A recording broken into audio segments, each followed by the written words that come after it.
This is Rob Tebbutt for Boxing Social. Delighted to be joined here today in Birmingham by Adam Smith. We're here at the Amir Khan Samuel Vargas final press conference. How are you, Adam? I'm very well. Very excited about the.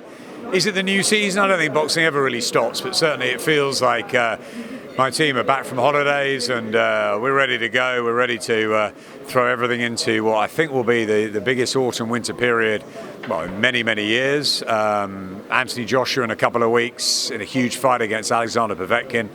We've got Amir starting us off here in Birmingham.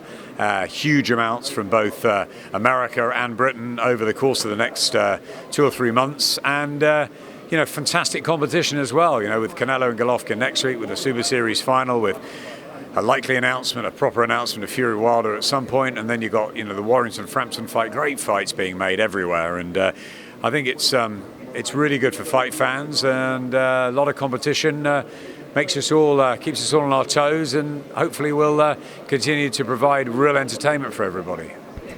Well said, Adam. Good start that. We're here today, obviously, first Amir Khan versus Samuel Vargas. As you mentioned, a packed month of boxing coming up in September. Talk to me a little bit about this fight. Amir Khan, the second fight of his comeback, facing Samuel Vargas. Bit of a step up from his initial opponent, Phil Lo Greco. Talk to me about this fight.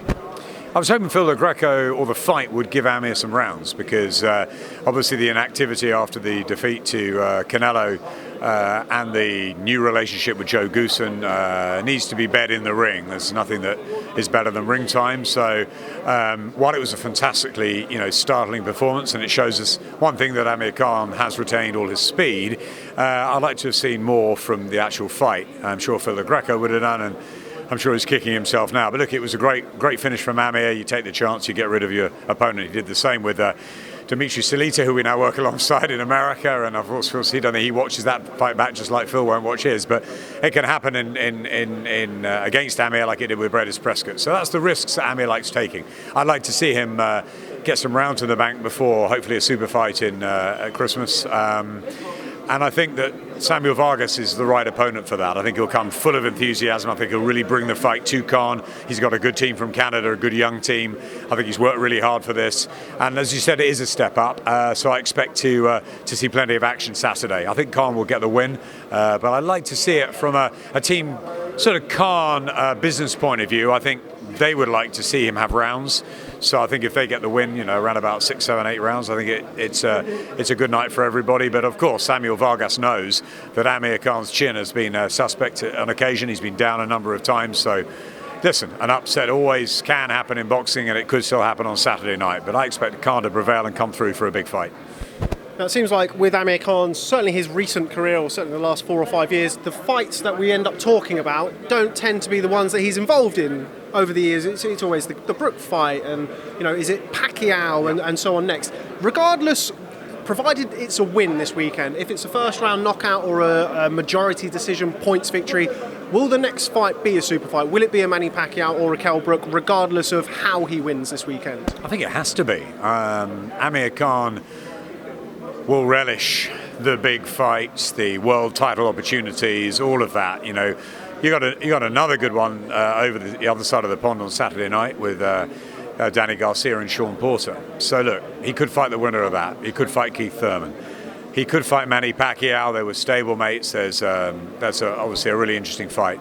The fight that I want to happen, and I know that a lot of people out there wants to happen, is still the Kell Brook fight. I think they both need each other. I think they're at the stage of their career where a double act, a dance partner, a 2-fight deal, even maybe continuing to a trilogy would be phenomenal. And I think Khan and Brook could sell out, virtually any arena, possibly even stadiums in the country. And I think the narrative's just there. I think their personalities, mesh. It's a Froch Groves-like fight. You're going to get somebody saying Khan's going to win, someone saying Brook's going to win. It's going to be 50-50 split.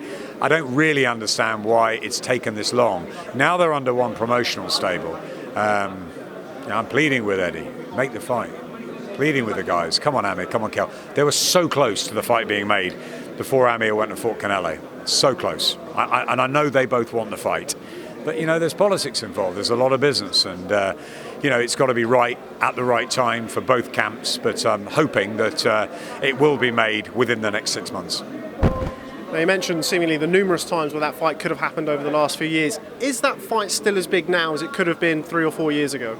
Mayweather-Pacquiao, was it as big when they made it eventually after 5 years of trying? I don't think it was, in terms of you could have had 2 or 3 fights. Were they both at the peak of their powers? Pacquiao probably not. Mayweather towards the end. And it wasn't a great fight, of course, as we know. But, it got made and it still had the attention of everybody on. So, look, super fights can happen late on.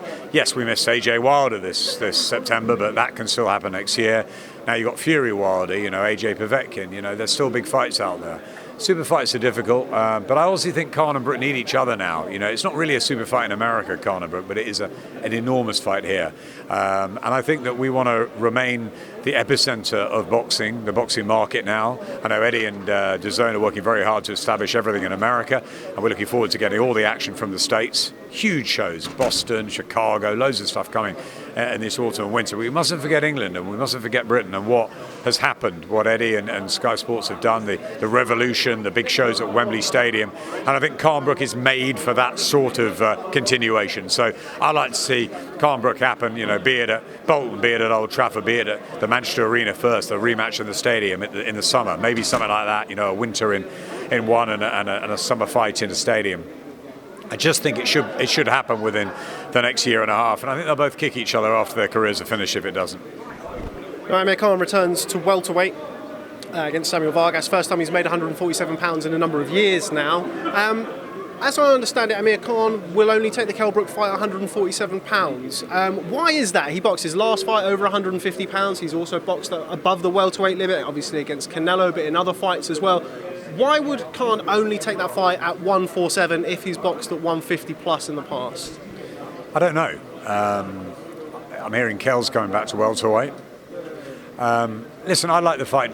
If there were no rules and money was irrelevant and we were just getting a fight made, I'd like it to happen at 150 pounds. And Kell and Amir, I think would be both very strong at that weight. It's an amazing fight. Do we look back at Froch Groves and think that was for the what title? The IBF, the WBA? Were we thinking that? We're thinking of it. We all talk about Froch and Groves. We all talk about Pacquiao Mayweather. I think for these sort of fights, it doesn't really matter too much.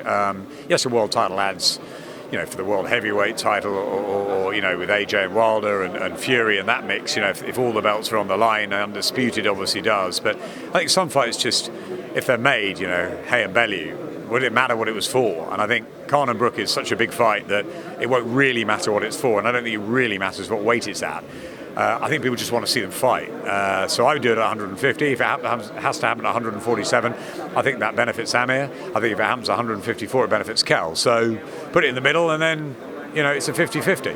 I don't really care. I'm sort of bored about the weight stuff now. I just want the fight to happen. I want the two of them under Matchroom's promotional banner to get on with it and make it. And I think the fight, ultimately, it's the fight fans need this fight to happen, and I think Amir and Kell need it to happen.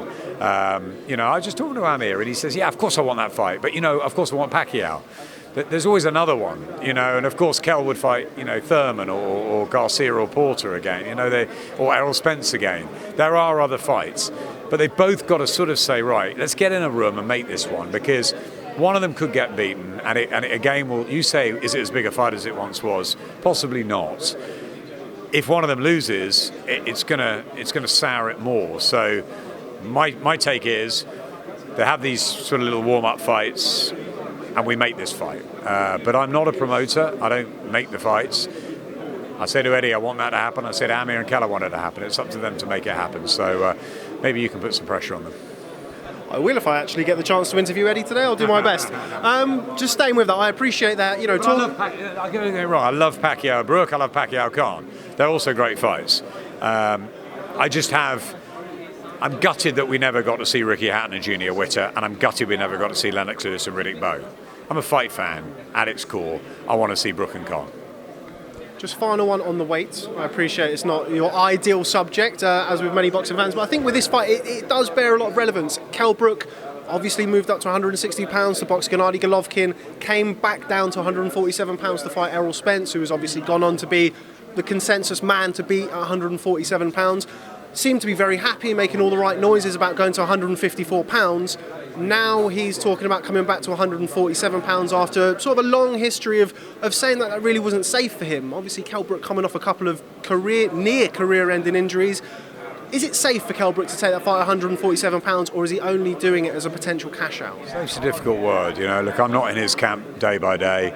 Dominic Ingle is a wonderful trainer. He's got great people around him. So they'll make that decision if they think it's right. What I said to Eddie, I thought, listen, the Golovkin fight was a massive risk for Kell. But, no one thought he was going to win, and he gave a good account of himself, albeit in almost impossible circumstances. Eddie said, look, he's going to fight Errol Spence next. It's a mandatory. I'd watched Errol, come up through the ranks in America. And I questioned Eddie whether it was the right fight for Kell, because he was taking an enormous leap down back from having fought at middleweight to fighting again at 10 stone 7. Listen, he was in the fight for 6-7 rounds and really in the fight.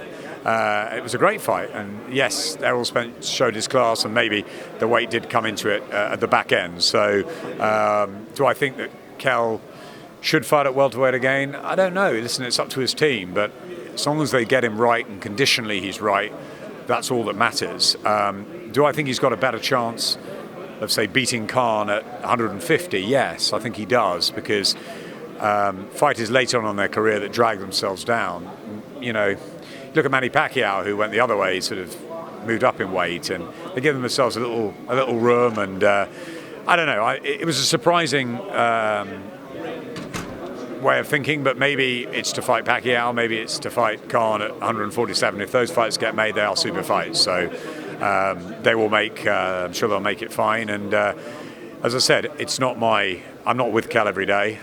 Johnny sees him a lot more than I do, but it's Dominic Ingle and the team's decision what they want to do with him weight-wise. And if Kell feels right at 147, then there's no reason why he can't make it again. I just thought that it was probably the wrong fight to take after Canelo. Sorry, after Golovkin.